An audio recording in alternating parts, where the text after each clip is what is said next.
Kopassus bentukan Jenderal TNI, pamer, ilmu kebal, tak mundur di berondol tembakan OPM. Pasukan khusus bentukan Brigjen TNI Laki Afianto bak pamer ilmu kebal. Satgas tak mundur ketika OPM memberondoli mereka dengan hujanan tembakan. Namun, operasi cepat selama 20 menit tersebut tidak mendatangkan korban di pihak militer Indonesia. Misi utama mengevakuasi jasad seorang warga sipil sukses.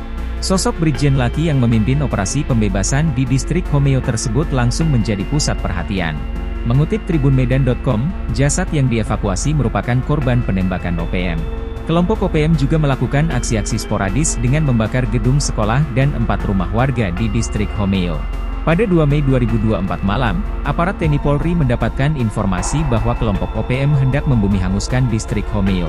Namun kesigapan Koramil dan Polsek Distrik Homeo bersama masyarakat berhasil mencegah upaya-upaya brutal dari kelompok OPM tersebut.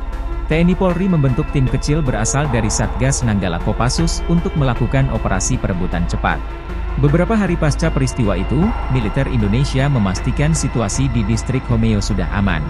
Terlihat seluruh warga dari kaum wanita, pria hingga anak-anak kembali ke kampung mereka setelah sempat 3 minggu berada di pengungsian.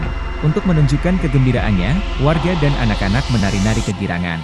Mereka secara luas memperlihatkan gerakan tarian adat, Waita, di tengah landasan Bandara Perintis Kogapa. Download Tribun X sekarang, menghadirkan lokal menjadi Indonesia.